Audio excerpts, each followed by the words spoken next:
చంద్రబాబు నాయుడు తన స్వలాభం కోసం పవిత్రమైన తిరుపతి లడ్డు మీద నింద వేసి ఈ రోజు శ్రీవారి భక్తులందరి మనోభిప్రాయాల్ని దెబ్బతీశాడు. సో మళ్లీ ఆ భక్తుల మనోభిప్రాయాల్ని పునరుద్దరించాలని, దానికి సుప్రీంకోర్టు కలుగజేసుకుని ఇది విచారించి నిజానిజాలు తెలపాలని మొదటి నుంచి మేము కోరుకుంటూనే ఉన్నాం. ఈ రోజు సుప్రీంకోర్టు ఈ కేసుని స్వీకరించడం జరిగింది. ఈ కేసులో సుప్రీంకోర్టు కనుక కరెక్ట్ గా విచారిస్తే చంద్రబాబు నాయుడు అన్కో చేసిన అబద్దాలు ఖచ్చితంగా బయటకు వస్తాయి. ఎందుకంటే మీరే చూశారు, చంద్రబాబు నాయుడు లాంటి వాళ్ళు ఒక సీఎం స్థాయిలో ఉండి తప్పు జరిగిందా లేదా అని విచారణ చేయకుండా, ఎటువంటి సాక్ష్యాధారాలు లేకుండా కేవలం జగన్మోహన్ రెడ్డి గారిని టార్గెట్ చేయాలి, ఆయన మీద నింద వేయాలి, ఆయన్ని హిందువులకి దూరం చేయాలన్న ఒక దురుద్దేశంతోనే ఈ యొక్క కామెంట్ చేశాడు అనేది స్పష్టం కాబోతుంది. ఎందుకంటే ఈ రోజు సుప్రీంకోర్టు ఈ కేసు తీసుకునేంత వరకు, ఆ డేట్ అనౌన్స్ చేసేంత వరకు సిట్ వేయనే లేదు.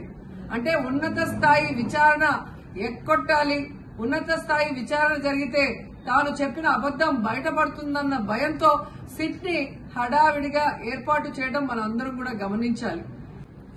మొదటి నుంచి మాకు సిట్ మీద ఎందుకు నమ్మకం లేదు అంటే, తన పరిధిలో ఉన్న సిట్ ని చంద్రబాబు నాయుడు వేస్తే ఆల్రెడీ తను ఒక జడ్జిమెంట్ ఇచ్చేశాడు కాబట్టి దానికి లోబడే అధికారులు అబద్దాలు మాట్లాడతారు, నిజాలు చెప్పరు.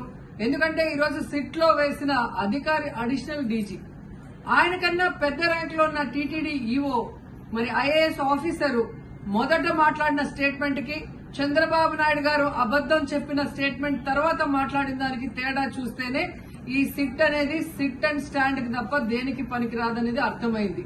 అందుకే మేము మొదటి నుంచి అడిగాము, సుప్రీంకోర్టులో విచారణ జరగాలి, సిబిఐకి డైరెక్షన్ ఇచ్చి విచారిస్తే ఖచ్చితంగా మత కల్లోలాలు సృష్టించాలనుకున్న చంద్రబాబు నాయుడు అన్కో అందరికీ కూడా బుద్ధి చెప్పే అవకాశం దొరుకుతుందని. సో ఈ రోజు విచారణ స్టార్ట్ అయింది. దీన్ని సిబిఐకి అప్పచెప్పి సిట్టింగ్ జడ్జి పర్యవేక్షణలో విచారణ జరిగితే ఖచ్చితంగా హిందువుల మనోభిప్రాయాల్ని గౌరవించిన వాళ్ళమవుతాం, పునరుద్దరించిన వాళ్ళమవుతాం.